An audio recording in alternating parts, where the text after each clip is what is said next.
ಇದ್ದಾವೆ. ಆ ನೋಂದಾದ ಪ್ರಕಾರ ಸರ್ ಪಹಣಿ ಪತ್ರಿಕೆಯಲ್ಲಿ ಯಾವುದೋ ಕಾರಣಾಂತರವಾಗಿ ಯಾರೋ ತಕರಾರು ಹಾಕಿದ್ದಕ್ಕೆ ಅದು ಪಹಣಿ ಪತ್ರಿಕೆಯಲ್ಲಿ ಮೂಲ ಮಾಲಕರ ಹೆಸರನ್ನು ಉಳಿದಿದ್ದಕ್ಕೆ ಆ ಉಳಿದಿದ್ದ ಹೆಸರ ಮೇಲೆ ತಕರಾರು ರಾಮದುರ್ಗ ತಹಸೀಲ್ದಾರಲ್ಲಿ ಇಟ್ಟಿದ್ದಕ್ಕೆ ಅದು RTS ಕೇಸ್ ಮಾಡಿದ್ರು. ಆ RTS ಕೇಸ್ ನಡೆಯುವ ಪೀರಿಯಡ್ದಲ್ಲಿ ಅವಧಿಯಲ್ಲಿ ಅದು ನನ್ನ ವಿರುದ್ಧ ಮಾಡಿದ್ರು. ಅದು ಮೂಲ ಮಾಲಕರ ಹೆಸರು ಸಮೀರ್ದು ಹಂಗೆ ಉಳೀತು. ಮುಂದೆ ಅದನ್ನ ಅಪೀಲ್ ಮಾಡಿದೆ. ಅಪೀಲ್ ಮಾಡ್ದು ಹೋದೆ. ಅದು ಮೂಲ ಮಾಲೀಕರ ಹೆಸರು ಕಂಡು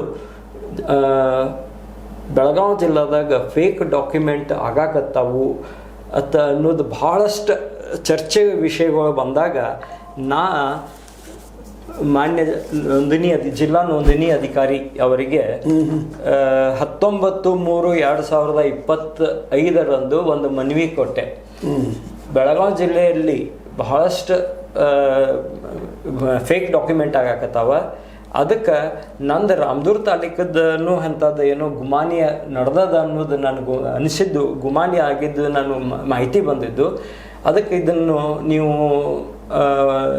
ನೋಂದಣಿ ಆಗಬಾರ್ದಂಗೆ, ಇನ್ನೊಂದು ನೋಂದಣಿ ಆಗಬಾರ್ದಂಗೆ ನಿಗಾ ವಹಿಸಬೇಕು.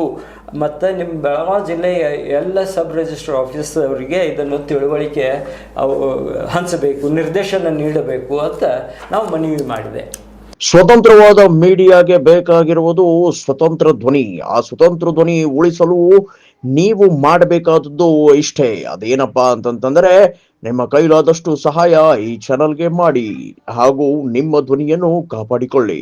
ಆ ಮನವಿ ಮಾಡಿದ ತಕ್ಷಣ ನನಗೂ ಡಿಸ್ಟಿಕ್ ರಿಜಿಸ್ಟ್ರಾರ್ ಅವರು ಹೇಳಿದ್ರು, ಇದು ಒಂದೇ ಅಲ್ಲ, ಬೆಳಗಾವಿ ಜಿಲ್ಲೆಯಲ್ಲಿ ಕಳೆದ ಈ ಅವಧಿಯಲ್ಲಿ 133 ಫೇಕ್ ಡಾಕ್ಯುಮೆಂಟ್ ಆಗಿದ್ದಾವ ಅನ್ನುವಂಥ ಮಾಹಿತಿಯನ್ನು ಡಿಸ್ಟಿಕ್ ರಿಜಿಸ್ಟ್ರನ್ನ ಕೊಟ್ಟರು ನನಗೆ. 133 ಪ್ರಕರಣ ಆಗಿದಾವಂತ ಫೇಕ್ ಡಾಕ್ಯುಮೆಂಟ್. ಇದುವರೆಗೆ ಅವ್ರು ತನಿಖೆಯಾಗಿ ಯಾವ ಸಿಕ್ಕಿಲ್ಲ. ಅವೇನು ನಾನು ಕೇಳಲಿಕ್ಕೆ ಹೋಗಲಿಲ್ಲ. ಅದರ ನಂತರ ಅವರು ನನಗೊಂದು ಮತ್ತೊಂದು ಹೇಳಿದ್ರು, ಇಲ್ಲ ಇದಿಷ್ಟ ಮಾಡಬೇಡಿ, ಸಾರ್ವಜನಿಕ ತಿಳುವಳಿಕೆ ನೋಟಿಸ್ ಕೊಡ್ರತ್ತ.